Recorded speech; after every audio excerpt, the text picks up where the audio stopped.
शास्त्र की रचना दो दृष्टियों से की जाती है। एक तो सामाजिक व्यवस्था और संस्कृति को कायम रखना, जिससे लोग पूर्वजों के पद चिन्हों का अनुकरण कर सकें, तथा दूसरा ये कि वे शाश्वत शांति को प्राप्त कर लें।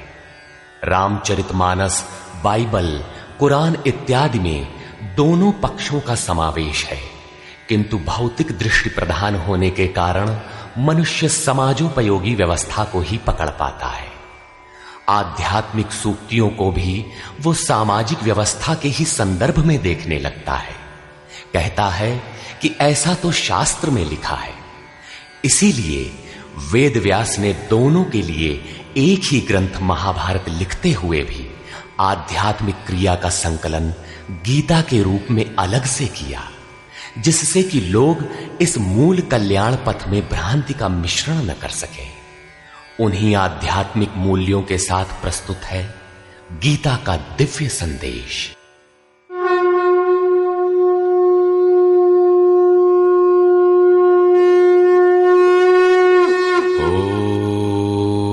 ओम श्री परमात्मने नमः। यथार्थ गीता, श्रीमद् भगवद गीता, अथ तृतीयो अध्यायः। अध्याय 2 में भगवान श्री कृष्ण ने बताया कि यह बुद्धि तेरे लिए ज्ञान मार्ग के विषय में कही गई। कौन सी बुद्धि?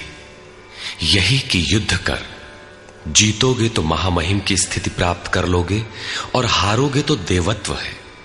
जीत में सर्वस्व है और हार में भी देवत्व है, कुछ मिलता ही है।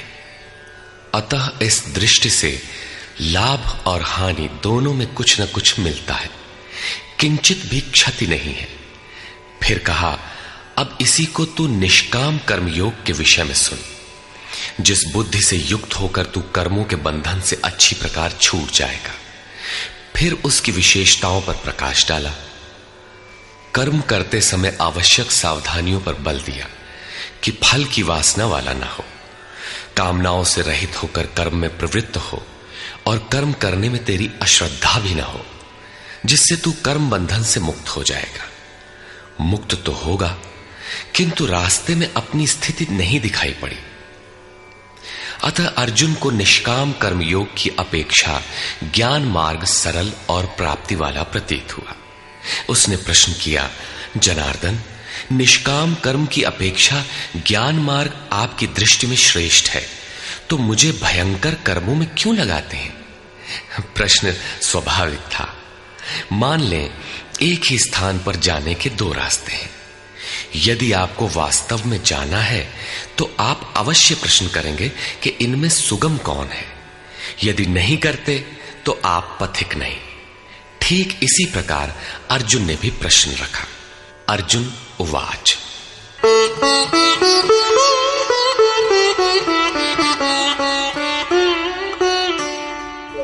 जायसी चेत कर्मणस्ते मता बुद्धिर्जनार्दन तत्किं कर्मणि घोरे मां नियोजयसि केशव। जनों पर दया करने वाले जनार्दन, यदि निष्काम कर्मयोग की अपेक्षा ज्ञान योग आपको श्रेष्ठ मान्य है, तो हे केशव, आप मुझे भयंकर कर्मयोग में क्यों लगाते हैं? निष्काम कर्मयोग में अर्जुन को भयंकरता दिखाई पड़ी, क्योंकि इसमें कर्म करने में ही तेरा अधिकार है, फल में कभी नहीं। कर्म करने में अश्रद्धा भी ना हो और निरंतर समर्पण के साथ योग पर दृष्टि रखते हुए कर्म में लगा रहे। जबकि ज्ञान मार्ग में हारोगे तो देवत्व है, जीतने पर महामहिम स्थिति है। अपनी लाभ हानि स्वयं देखते हुए आगे बढ़ना है। इस प्रकार अर्जुन को निष्काम कर्मयोग की अपेक्षा ज्ञान योग सरल प्रतीत हुआ। इसलिए उसने निवेदन किया,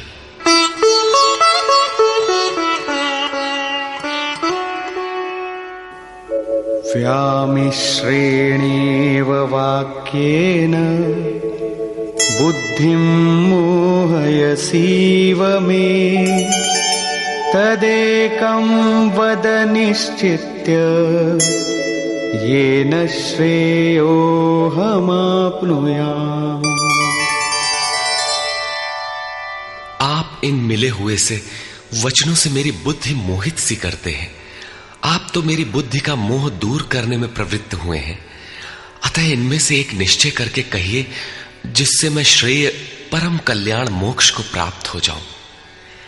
इस पर श्री कृष्ण ने कहा, श्री भगवान उवाच,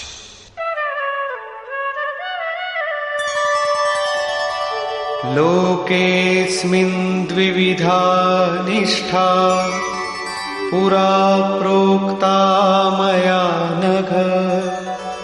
ज्ञानयोगेन सांख्यानां कर्मयोगेन योगिनाम्। निष्पाप अर्जुन, इस संसार में सत्य शोध की दो धाराएं मेरे द्वारा पहले कही गई हैं। पहले का तात्पर्य कभी सत्य युग या त्रेता में नहीं, बल्कि अभी जिसे दूसरे अध्याय में कहे आए हैं। ज्ञानियों के लिए ज्ञान मार्ग और योगियों के लिए निष्काम कर्म योग बताया गया है। दोनों ही मार्गों के अनुसार कर्म तो करना ही पड़ेगा, कर्म अनिवार्य है। न कर्मणामनारम्भात् नैष्कर्म्यं पुरुषोऽश्नुते न च सन्न्यसनादेव सिद्धिं समधिगच्छति। अर्जुन, मनुष्य न तो कर्मों को न आरंभ करने से निष्कर्मता की अंतिम स्थिति को प्राप्त होता है और न आरंभ की हुई क्रिया को त्यागने मात्र से भगवत प्राप्ति रूपी परम सिद्धि को ही प्राप्त होता है। अब तुझे ज्ञान मार्ग अच्छा लगे या निष्काम कर्म मार्ग, दोनों में कर्म तो करना ही पड़ेगा। प्रायः इस स्थल पर लोग भगवत पथ में संक्षिप्त मार्ग और बचाव ढूंढने लगते हैं। कर्म आरंभ ही न करें, हो गए निष्कर्मी। कहीं ऐसी भ्रांति न रह जाए, इसलिए श्री कृष्ण बल देते हैं कि कर्मों को न आरंभ करने से कोई निष्कर्म भाव को नहीं प्राप्त होता। शुभाशुभ कर्मों का जहां अंत है, परम निष्कर्मता की उस स्थिति को कर्म करके ही पाया जा सकता है। इसी प्रकार बहुत से लोग कहते हैं, हम तो ज्ञान मार्गी हैं, ज्ञान मार्ग में कर्म है ही नहीं। ऐसा मानकर कर्मों को त्यागने वाले ज्ञानी नहीं होते। आरंभ की हुई क्रिया को त्यागने मात्र से कोई भगवत साक्षात्कार रूपी परम सिद्धि को प्राप्त नहीं होता है, क्योंकि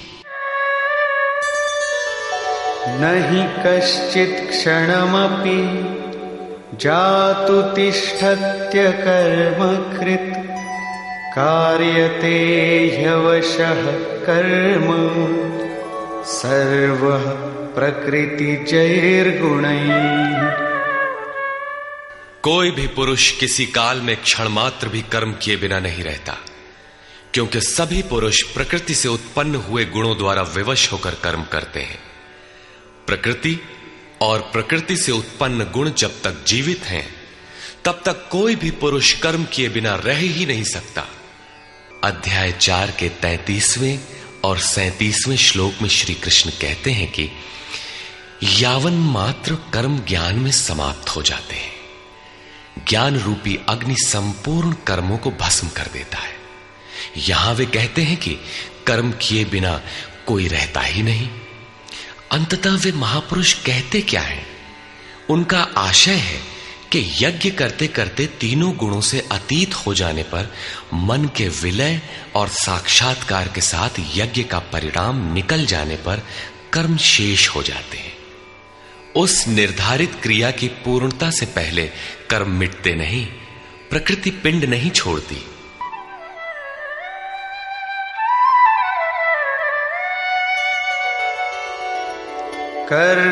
कर्मेन्द्रियाणि संयम्य य आस्ते मनसा स्मरन् इन्द्रियार्थान् विमूढात्मा मिथ्याचार स उच्यते। इतने पर भी विशेष रूप से मूढ़ लोग जो कर्मेंद्रियों को हठ से रोककर इंद्रियों के भोगों का मन से स्मरण करते रहते हैं, वे मिथ्याचारी हैं, पाखंडी हैं, न कि ज्ञानी। सिद्ध है कि कृष्ण काल में भी ऐसी रूढ़ियां थीं। लोग करने योग्य क्रिया को छोड़कर इंद्रियों को हठ से रोककर बैठ जाते थे और कहने लगते थे कि मैं ज्ञानी हूं, पूर्ण हूं। किंतु श्री कृष्ण कहते हैं कि वे धूर्त हैं। ज्ञान मार्ग अच्छा लगे या निष्काम कर्म योग, दोनों ही मार्गों में कर्म तो करना ही पड़ेगा।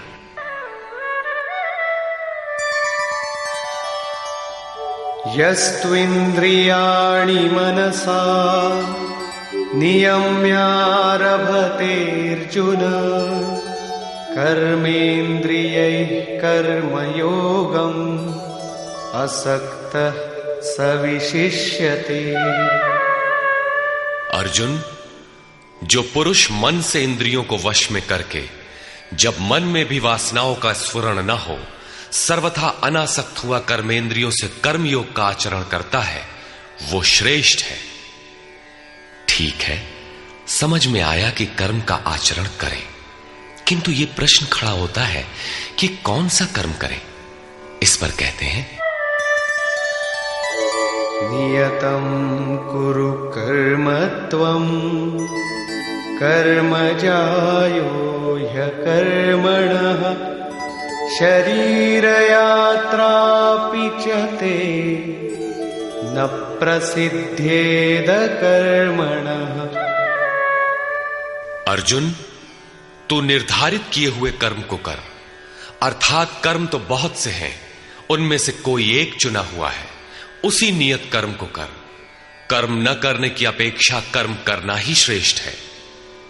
इसलिए कि करते रहोगे, थोड़ी भी दूरी तय कर लोगे तो जैसा पीछे बता आए हैं, महान जन्म मरण के भय से उद्धार करने वाला है, इसलिए श्रेष्ठ है। कर्म न करने से तेरी शरीर यात्रा भी सिद्ध नहीं होगी। शरीर यात्रा का अर्थ लोग कहते हैं शरीर निर्वाह। कैसा शरीर निर्वाह? क्या आप शरीर हैं? ये पुरुष जन्म जन्मांतर से, युग युगांतरों से शरीर की यात्रा ही तो करता चला आ रहा है।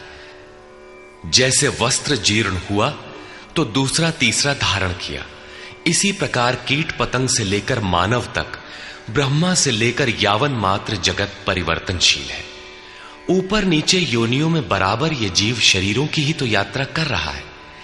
कर्म कोई ऐसी वस्तु है जो इस यात्रा को सिद्ध कर देती है, पूर्ण कर देती है। मान ले एक भी जन्म लेना पड़ा तो यात्रा तो जारी है। अभी तो पथिक चल ही रहा है, वो दूसरे शरीरों की यात्रा कर रहा है। यात्रा पूर्ण तब होती है जब गंतव्य आ जाए। परमात्मा में स्थिति के अनंतर इस आत्मा को शरीरों की यात्रा नहीं करनी पड़ती, अर्थात शरीर त्याग और शरीर धारण वाला क्रम समाप्त हो जाता है। अतः कर्म कोई ऐसी वस्तु है कि इस पुरुष को पुनः शरीरों की यात्रा नहीं करनी पड़ती। मोक्ष से शुभात। अर्जुन, इस कर्म को करके तू संसार बंधन अशुभ से छूट जाएगा। कर्म कोई ऐसी वस्तु है जो संसार बंधन से मुक्ति दिलाती है। अब प्रश्न खड़ा होता है कि वो निर्धारित कर्म है क्या। इस पर कहते हैं,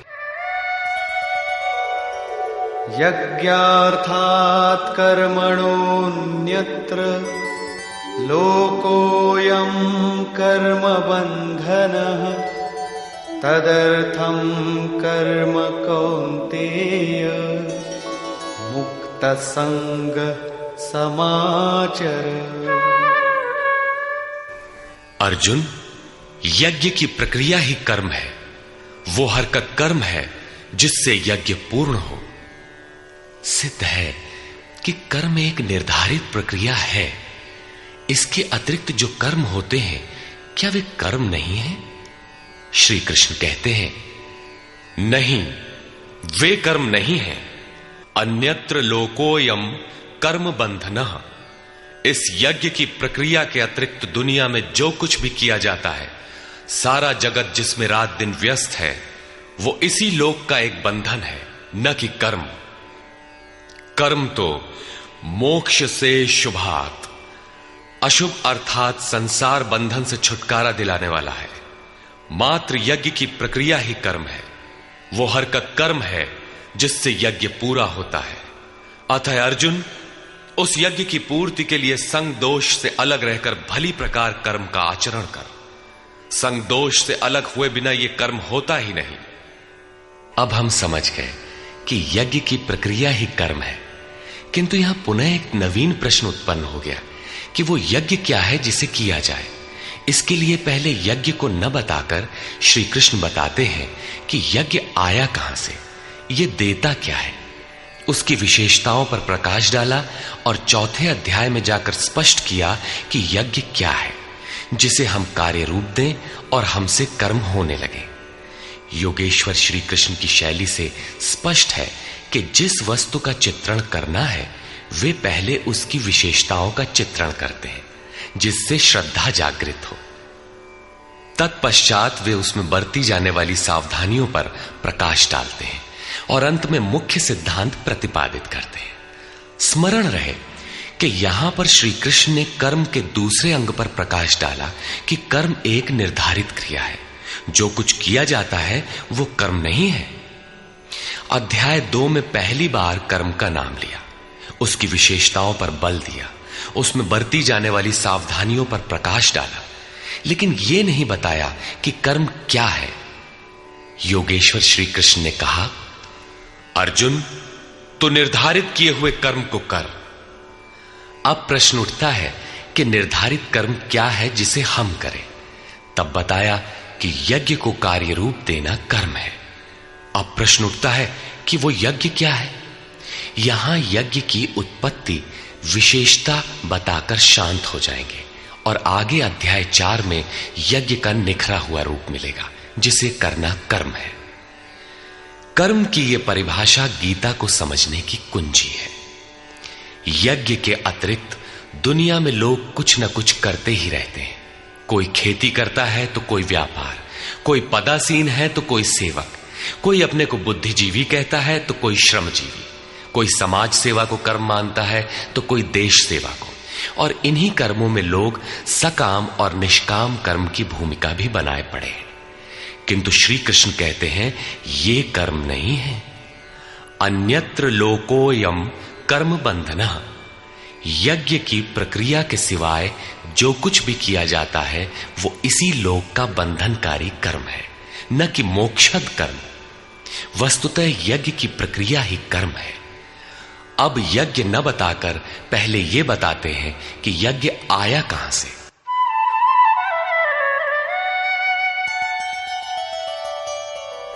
सह यज्ञाः प्रजा सृष्ट्वा पुरोवाच प्रजापतिः अनेन प्रसविष्यध्वम् ईशवोस्त्विष्टकामधु।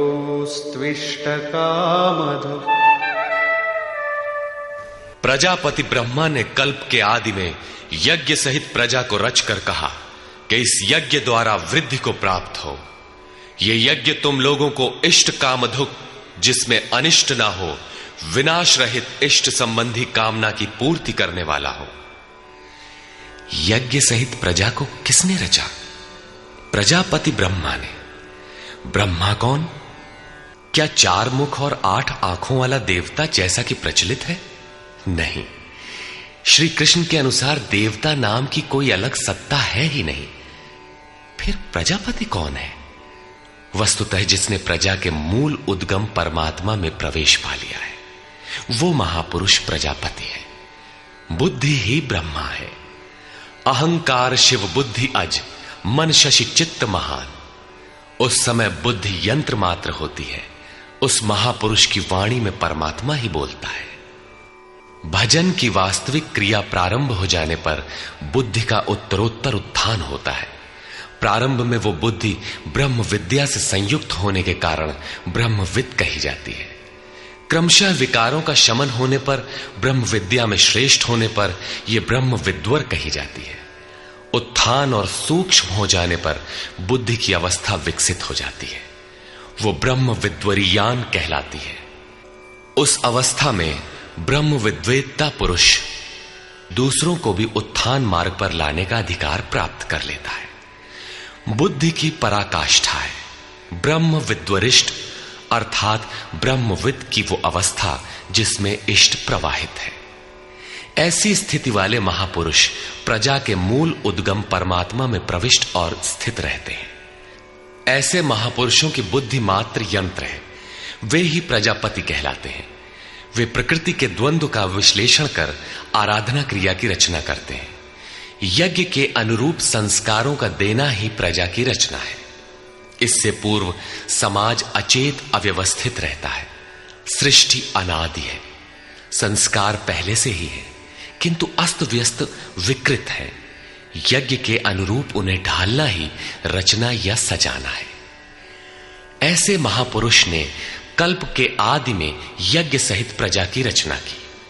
कल्प निरोग बनाता है, वैद्य कल्प देते हैं, कोई कायाकल्प करता है। ये क्षणिक शरीरों का कल्प है।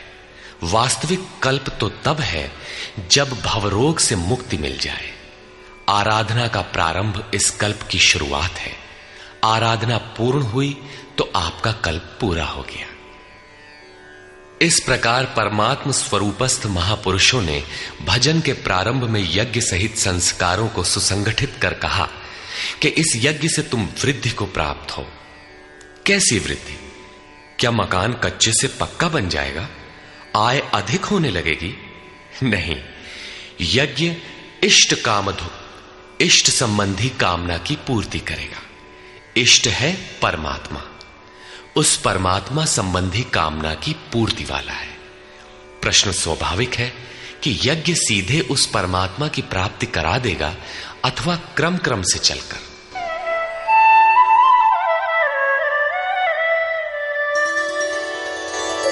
देवान् भावयतानेन ते देवा भावयन्तु वः परस्परं भावयन्तः श्रेयः परमवाप्स्यथ।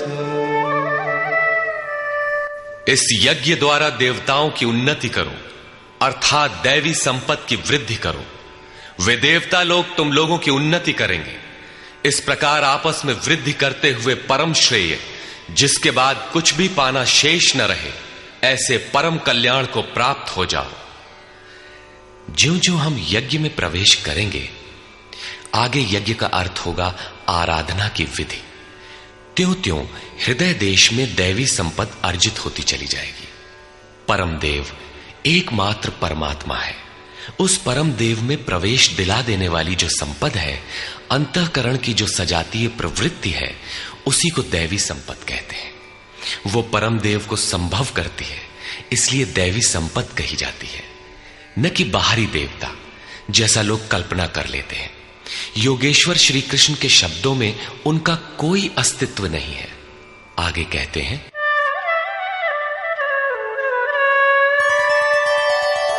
इष्टान् भोगान् हि वो देवा दास्यन्ते यज्ञभाविताः तैर्दत्तान् प्रदायैभ्यो यो भुङ्क्तेस्तेन एव सः।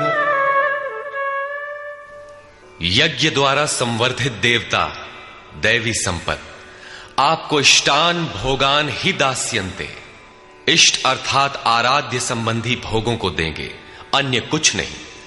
तैहि दत्तान, वे ही एकमात्र देने वाले हैं। इष्ट को पाने का अन्य कोई विकल्प नहीं है।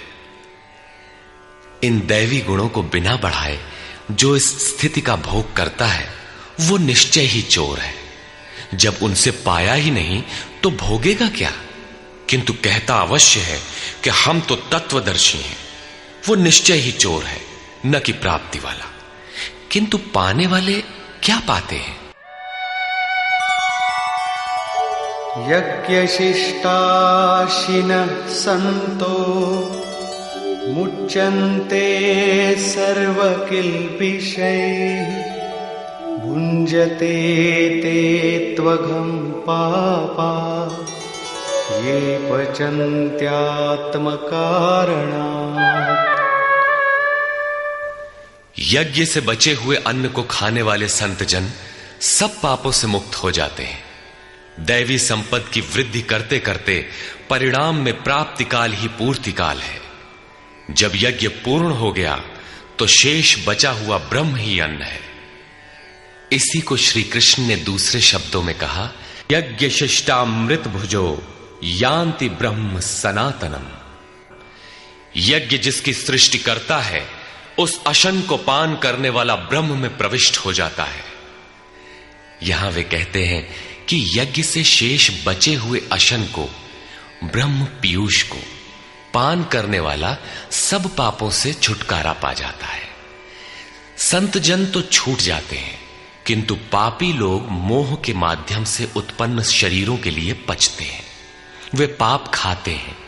उन्होंने भजन भी किया, आराधना को समझा, अग्रसर भी हुए, किंतु बदले में एक मीठी सी चाह पैदा हो गई कि आत्म कारणात् शरीर के लिए और शरीर के संबंधों को लेकर कुछ मिले। उसे मिल तो जाएगा, किंतु उतने भोग के पश्चात वो अपने को वहीं खड़ा पाएगा जहां से चलना प्रारंभ किया था।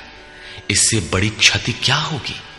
जब शरीर ही नश्वर है तो इसके सुख भोग कब तक साथ देंगे? वे आराधना तो करते हैं, किंतु बदले में पाप ही खाते हैं। पलट सुधाते 60 विष ले ही। वो नष्ट तो नहीं होगा, किंतु आगे नहीं बढ़ेगा। इसीलिए श्री कृष्ण निष्काम भाव से कर्म भजन करने पर बल देते हैं। अभी तक श्री कृष्ण ने बताया कि यज्ञ परम श्रेय देता है और उसकी रचना महापुरुषों द्वारा होती है, किंतु वे महापुरुष प्रजा की रचना में क्यों प्रवृत्त होते हैं? इस पर कहते हैं,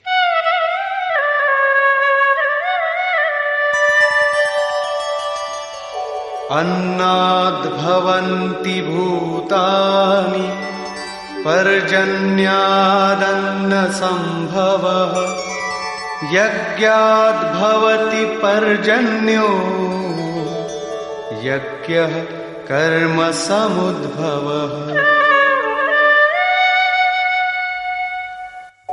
कर्म ब्रह्मोद्भवं विद्धि ब्रह्माक्षर समुद्भवम् तस्मात् सर्वगतं ब्रह्म नित्यं यज्ञे प्रतिष्ठितम्। संपूर्ण प्राणी अन्न से उत्पन्न होते हैं। अन्नम ब्रह्म व्यजानात्। अन्न परमात्मा ही है। उस ब्रह्म पीयूष को ही उद्देश्य बनाकर प्राणी यज्ञ की ओर अग्रसर होता है। अन्न की उत्पत्ति वृष्टि से होती है। बादलों से होने वाली वर्षा नहीं, अपितु कृपा वृष्टि। पूर्व संचित यज्ञ कर्म ही कृपा के रूप में बरस पड़ता है। आज की आराधना कल कृपा के रूप में मिलेगी। इसीलिए वृष्टि यज्ञ से होती है। स्वाहा बोलने और तिल जौ जलाने से ही वृष्टि होती तो विश्व की अधिकांश मरुभूमि ऊसर क्यों रहती, उर्वर बन जाती। यहां कृपा वृष्टि यज्ञ की देन है। ये यज्ञ कर्मों से ही उत्पन्न होने वाला है। कर्म से यज्ञ पूर्ण होता है। उस कर्म को वेद से उत्पन्न हुआ जान। वेद ब्रह्म स्थित महापुरुष की वाणी है। जो तत्व विदित नहीं है उसकी प्रत्यक्ष अनुभूति का नाम वेद है, न कि कुछ श्लोक संग्रह। वेद अविनाशी परमात्मा से उत्पन्न हुआ जान। कहा तो महात्माओं ने, किंतु वे परमात्मा के साथ तद्रूप हो चुके हैं। उनके माध्यम से अविनाशी परमात्मा ही बोलता है। इसलिए वेद अपौरुषेय कहे जाते हैं। महापुरुष वेद कहां से पा गए? तो वेद अविनाशी परमात्मा से उत्पन्न हुआ। वे महापुरुष उससे तद्रूप हैं।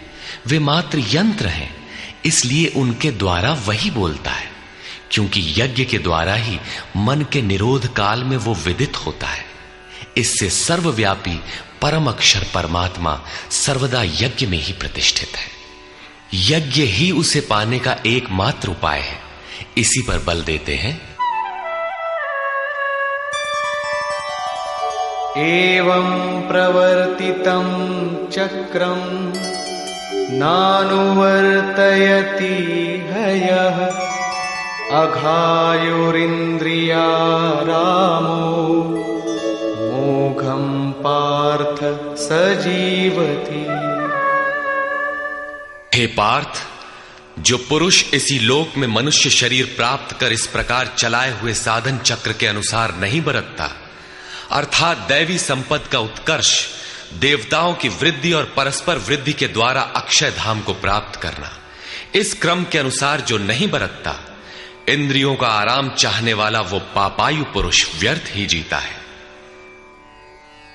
बंधुओं, योगेश्वर श्री कृष्ण ने अध्याय 2 में कर्म का नाम लिया और इस अध्याय में बताया कि नियत कर्म का आचरण कर। यज्ञ की प्रक्रिया ही कर्म है। इसके सिवाय जो कुछ किया जाता है वो इसी लोक का बंधन है। इसीलिए संग दोष से अलग रहकर उस यज्ञ की पूर्ति के लिए कर्म का आचरण कर। उन्होंने यज्ञ की विशेषताओं पर प्रकाश डाला और बताया कि यज्ञ की उत्पत्ति ब्रह्मा से है। प्रजा अन्न को उद्देश्य बनाकर उस यज्ञ में प्रवृत्त होती है। यज्ञ कर्म से और कर्म अपौरुषेय वेद से उत्पन्न होते हैं, जबकि वेद मंत्रों के दृष्टा महापुरुष ही थे। उनका पुरुष तिरोहित हो चुका था। प्राप्ति के साथ अविनाशी परमात्मा ही शेष बचा था। इसलिए वेद परमात्मा से उत्पन्न है। सर्वव्यापी परमात्मा यज्ञ में सर्वदा प्रतिष्ठित है। इस साधन चक्र के अनुसार जो नहीं बरतता, वो पापायु पुरुष इंद्रियों का सुख चाहने वाला है, व्यर्थ ही जीता है। अर्थात यज्ञ ऐसी विधि विशेष है जिसमें इंद्रियों का आराम नहीं है, अपितु अक्षय सुख है। इंद्रियों के संयम के साथ इसमें लगने का विधान है। इंद्रियों का आराम चाहने वाले पापायु हैं। अभी तक श्री कृष्ण ने नहीं बताया है कि यज्ञ है क्या, परंतु क्या यज्ञ करते ही रहेंगे या इसका कभी अंत भी होगा? इस पर योगेश्वर कहते हैं, यस्त्वात्मरतिरेव स्यात् आत्मतृप्तश्च मानवः आत्मन्येव च सन्तुष्टः तस्य कार्यं न विद्यते। परंतु जो मनुष्य आत्मा में ही रत, आत्मतृप्त और आत्मा में ही संतुष्ट है, उसके लिए कोई कर्तव्य नहीं रह जाता। यही तो लक्ष्य था। जब अव्यक्त सनातन अविनाशी आत्म तत्व प्राप्त हो गया तो आगे ढूंढे किसे? ऐसे पुरुष के लिए न कर्म की आवश्यकता है, न किसी आराधना की। आत्मा और परमात्मा एक दूसरे के पर्याय हैं। इसी का पुनः चित्रण करते हैं। नैव तस्य कृतेनार्थो नाकृतेनेह कश्चन न चास्य सर्वभूतेषु कश्चिदर्थव्यपाश्रयः।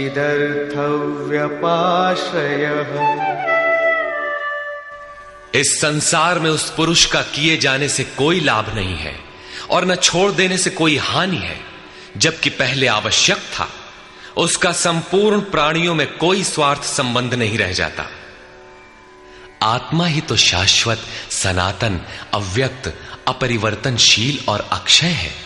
जब उसी को पा लिया, उसी से संतुष्ट, उसी से तृप्त, उसी में ओतप्रोत और स्थित है, आगे कोई सत्ता ही नहीं तो किसको खोजें?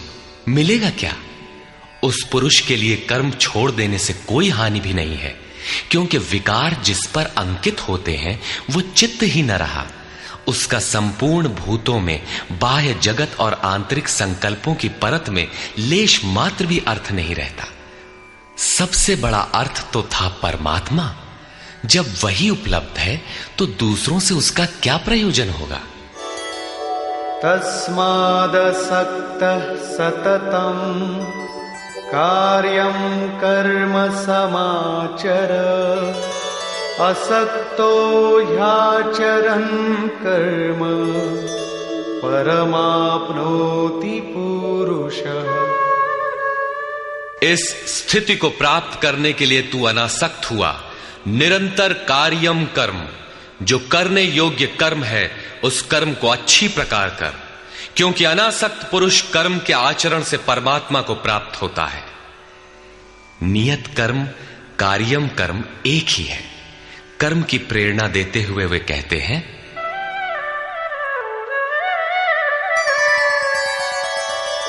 कर्मणैव हि संसिद्धिम् आस्थिता जनकादयः लोकसंग्रहमेवापि संपश्यन् कर्तुमर्हसि।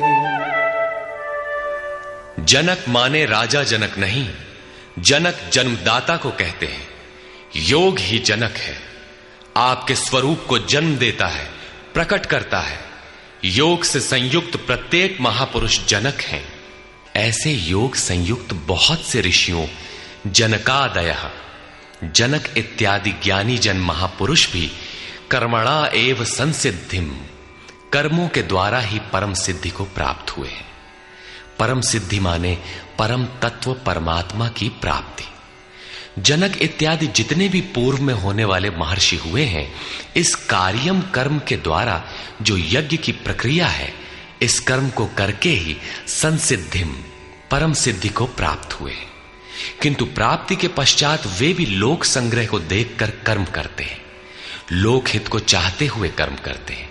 अतः तू भी प्राप्ति के पश्चात लोकनायक बनने के लिए कार्य करने के ही योग्य है। क्यों?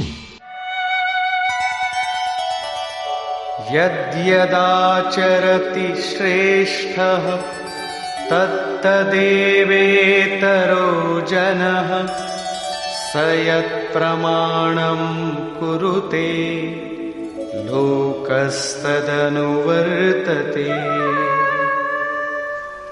श्रेष्ठ पुरुष जो जो आचरण करता है, अन्य पुरुष भी उसके अनुसार ही करते हैं। वो महापुरुष जो कुछ प्रमाण कर देता है, संसार उसका अनुसरण करता है। पहले श्री कृष्ण ने स्वरूप में स्थित आत्मतृप्त महापुरुष की रहनी पर प्रकाश डाला कि उसके लिए कर्म किए जाने से न कोई लाभ और न छोड़ने से कोई हानि। फिर भी जनकादि कर्म में भली प्रकार बरतते थे। वहां उन महापुरुषों से श्री कृष्ण धीरे से अपनी तुलना कर देते हैं कि मैं भी एक महापुरुष हूं। न मे पार्थास्ति कर्तव्यम् त्रिषु लोकेषु किंचन नानवाप्तमवाप्तव्यम् वर्त एव च कर्मणि। हे पार्थ, मुझे तीनों लोकों में कोई कर्तव्य नहीं है। पीछे कह आए हैं कि उस महापुरुष का समस्त भूतों में कोई कर्तव्य नहीं है। यहां कहते हैं तीनों लोकों में मुझे कुछ भी कर्तव्य शेष नहीं है, तथा किंचन मात्र प्राप्त होने योग्य वस्तु अप्राप्त नहीं है। तब भी मैं कर्म में भली प्रकार बरतता हूं। क्यों? यदि हम न वर्तेयम् जातु कर्मण्यतन्द्रितः मम वर्तमानुवर्तन्ते मनुष्याः पार्थ सर्वशः। क्योंकि यदि मैं सावधान होकर कदाचित कर्म में न बरतूं तो मनुष्य मेरे बर्ताव के अनुसार बरतने लग जाएंगे। तो क्या आपका अनुकरण भी बुरा है? श्री कृष्ण कहते हैं हां। उत्सीदेयुरिमे लोका न कुर्यां कर्म चेदहम् संकरस्य च कर्ता स्याम् उपहन्यामिमाः प्रजाः। यदि मैं सावधान होकर कर्म न करूं तो ये सब लोग भ्रष्ट हो जाएं और मैं संकरस्य वर्ण संकर का करने वाला हूं तथा इन सारी प्रजा का हनन करने वाला, मारने वाला बनूं। स्वरूप में स्थित महापुरुष सतर्क रहकर यदि आराधना क्रम में न लगे रहें तो समाज उनकी नकल करके भ्रष्ट हो जाएगा। महापुरुष ने तो आराधना पूर्ण करके परम नैष्कर्म्य की स्थिति को पाया है, वे न करें तो उनके लिए कोई हानि नहीं है। किंतु समाज ने तो अभी आराधना आरंभ ही नहीं की। पीछे वालों के मार्गदर्शन के लिए ही महापुरुष कर्म करते हैं। मैं भी करता हूं। अर्थात श्री कृष्ण एक महापुरुष थे, न कि बैकुंठ से आए हुए कोई विशेष भगवान। उन्होंने कहा कि महापुरुष लोक संग्रह के लिए कर्म करता है, मैं भी करता हूं। यदि न करूं तो लोगों का पतन हो जाए, सभी कर्म छोड़ बैठेंगे। मन बड़ा चंचल है, ये सब कुछ चाहता है, केवल भजन नहीं चाहता। यदि स्वरूपस्थ महापुरुष कर्म न करें तो देखा देखी पीछे वाले भी तुरंत कर्म छोड़ देंगे। उन्हें बहाना मिल जाए कि ये भजन नहीं करते, पान खाते हैं, इत्र लगाते हैं, सामान्य बातें करते हैं, फिर भी महापुरुष कहलाते हैं। ऐसा सोचकर वे भी आराधना से हट जाते हैं, पतित हो जाते हैं। श्री कृष्ण कहते हैं कि यदि मैं कर्म न करूं तो सब भ्रष्ट हो जाए और मैं वर्ण संकर का कर्ता बनूं। स्त्रियों के दूषित होने से वर्ण संकर तो देखा सुना जाता है। अर्जुन भी इसी के भय से विकल था कि स्त्रियां दूषित होंगी तो वर्ण संकर पैदा होंगे। किंतु श्री कृष्ण कहते हैं यदि मैं सावधान होकर आराधना में लगा न रहूं तो वर्ण संकर का कर्ता हूं। वस्तुतः आत्मा का शुद्ध वर्ण है परमात्मा। अपने शाश्वत स्वरूप के पथ से भटक जाना वर्ण संकरता है। यदि स्वरूपस्थ महापुरुष क्रिया में नहीं बरतता तो लोग उनके अनुकरण में क्रिया रहित हो जाएंगे, आत्म पथ से भटक जाएंगे, वर्ण संकर हो जाएंगे, वे प्रकृति में खो जाएंगे। स्त्रियों का सतीत्व एवं नस्ल की शुद्धता एक सामाजिक व्यवस्था है, अधिकारों का प्रश्न है, समाज के लिए उसकी उपयोगिता भी है। किंतु माता पिता की भूलों का संतान की साधना पर कोई प्रभाव नहीं पड़ता। आपन करनी पार उतरनी। हनुमान, व्यास, वशिष्ठ, नारद, शुकदेव, कबीर, ईसा इत्यादि अच्छे महापुरुष हुए, जबकि सामाजिक कुलीनता से इनका संपर्क नहीं है। आत्मा अपने पूर्व जन्म के गुण धर्म लेकर आता है। श्री कृष्ण कहते हैं मनः षष्ठानीन्द्रियाणि प्रकृतिस्थानी कर्षति। मन सहित इंद्रियों से जो कार्य इस जन्म में होता है उनके संस्कार लेकर जीवात्मा पुराने शरीर को त्याग कर नवीन शरीर में प्रवेश कर जाता है। इसमें जन्मदाताओं का क्या लगा? उनके विकास में कोई अंतर नहीं आया। अतः स्त्रियों के दूषित होने से वर्ण संकर नहीं होता। स्त्रियों के दूषित होने और वर्ण संकर से कोई संबंध नहीं है। शुद्ध स्वरूप की ओर अग्रसर न होकर प्रकृति में बिखर जाना ही वर्ण संकर है। यदि महापुरुष सावधान होकर क्रिया, नियत कर्म में बरतते हुए लोगों से क्रिया न कराएं तो वो उस सारी प्रजा का हनन करने वाला, मारने वाला बने। साधना क्रम में चलकर उस मूल अविनाशी की प्राप्ति ही जीवन है और प्रकृति में बिखरे रहना, भटक जाना मृत्यु है। किंतु वो महापुरुष इस सारी प्रजा को यदि क्रिया पथ पर नहीं चलाता, उस सारी प्रजा को बिखराव से रोककर सतपथ पर नहीं चलाता, तो वो सारी प्रजा का हनन करने वाला हत्यारा है, हिंसक है। और क्रमशः चलते हुए जो चला लेता है वो शुद्ध अहिंसा है। गीता के अनुसार शरीर का निधन, नश्वर कलेवरों का निधन मात्र परिवर्तन है, हिंसा नहीं।